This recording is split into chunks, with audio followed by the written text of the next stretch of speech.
What's up, guys? One of the things that is a very common question is what can I take to help me sleep?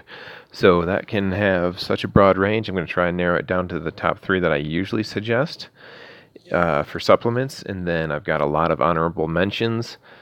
But first, let's talk about some of the issues, some of the things that could cause people to stay awake at night. One of the most recent things that I talked about in a recent video was about how parasites could be an issue. Now, that's nothing fun. Nobody wants to think about that. But I've made several videos that kind of discuss that in my coffee talk series and also in a couple of different just parasite cleanse suggested videos. So other than that, you could be low in magnesium. That could be an issue. Maybe you're ultra sensitive to caffeine and you've just had too much caffeine. So for a while there, I was sleeping better simply because I cut out caffeine before 3 p.m. in the afternoon. People who are less sensitive, maybe 7 p.m., but that was kind of what helped me out. Another thing that helped me in the very beginning was simply magnesium, and that might be one of my top three. Magnesium really did help. Cherries, tart cherry concentrate was very good, and that helped me sleep. It's actually not keto, so I don't do that. And then it got really expensive to buy tart cherries and then to drink that, so I just don't really do that one anymore. But that's because it has a naturally high level of melatonin in it. And I also never suggest anybody use melatonin because it's highly addictive. I've seen studies that suggest it could lower your life expectancy, and nobody wants that. Not that I know of. And I mean, it's still kind of controversial, but from the things I've seen, I avoid it.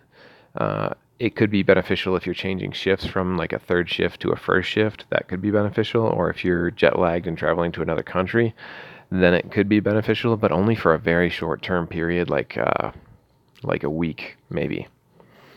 Other people have told me that they had really extremely weird dreams on melatonin. Never really happened to me. So anyways, let's get to my top three. The one that I always talk about is tryptophan. Tryptophan is one of my favorites. It works really good for me. Some people might not have as good of results. But yeah, just go buy L-tryptophan, and it's got a couple of great features about it. Your body can actually convert it into serotonin as well. So the next day you can have a great mood. And what's not to love about that? That's probably my number one go-to if I ever have issues right now. Since I regularly take niacin, I usually don't have any issues. You should definitely check out my intro to niacin video that I created if you're interested in learning more about niacin and how beneficial that is for you.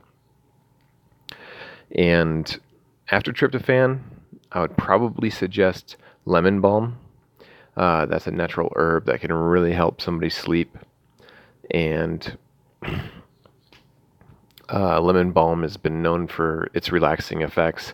You don't necessarily have to take it in a capsule. It's all over the place in tinctures or teas.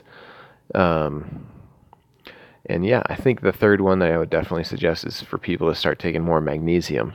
So for me, when I first started supplementing magnesium, which is a long time ago, which is probably one of the first supplements I think I remember ever taking, besides like a vitamin here and there, a multivitamin here and there, or maybe a vitamin C here and there. But for me, magnesium has been so essential for a lot of reasons. It's essential for so many different functions in your body. It would take a long time to list, but other than that, I would highly suggest magnesium. What I was saying about that actually was that in the beginning, RDA values for magnesium, I had to take around 1,500 milligrams. And that's probably 3 times at least the RDA value for that. And boy, let me tell you about the RDA. So the recommended daily allowances, some of them have just recently been updated. I don't even know. Yeah, some of them have been updated here in America. Some of them have been updated in Germany and in other parts of the world. But other than that, the original RDA was released over 100 years ago based on people 100 years ago. So,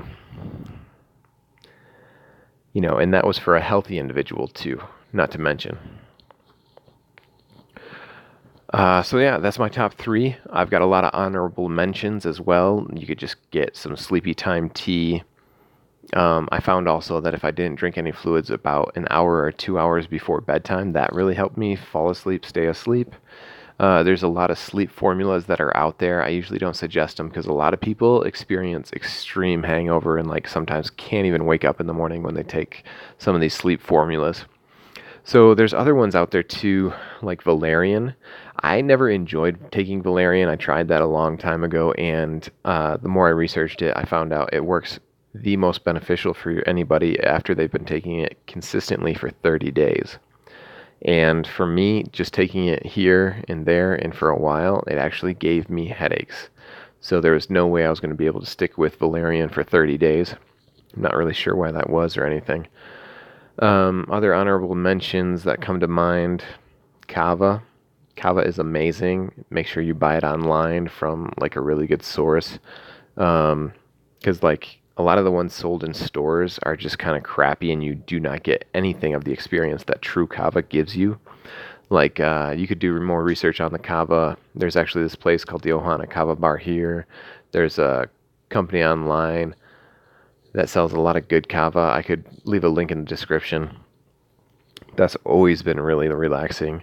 I used to do lavender and lavender essential oils in a diffuser, but for men, it's highly estrogenic and can cause man boobs. There's a technical term for man boobs, but I can't remember it offhand. So, but anyways, nobody needs those higher estrogen levels, in my opinion. It may be good for brief here and there use. Bergamot can be a good calming essential oil, or chamomile essential oil, or chamomile tea. I probably already mentioned that. Those would definitely be some of my favorites, things to look into more for you. And yeah, guys, that's kind of all I wanted to share. So stay healthy. And be sure to check the description. If there's anything else that comes to mind, I'll most likely be adding it in the description. That's what I usually do in most all of my videos. Anyways, guys, stay healthy.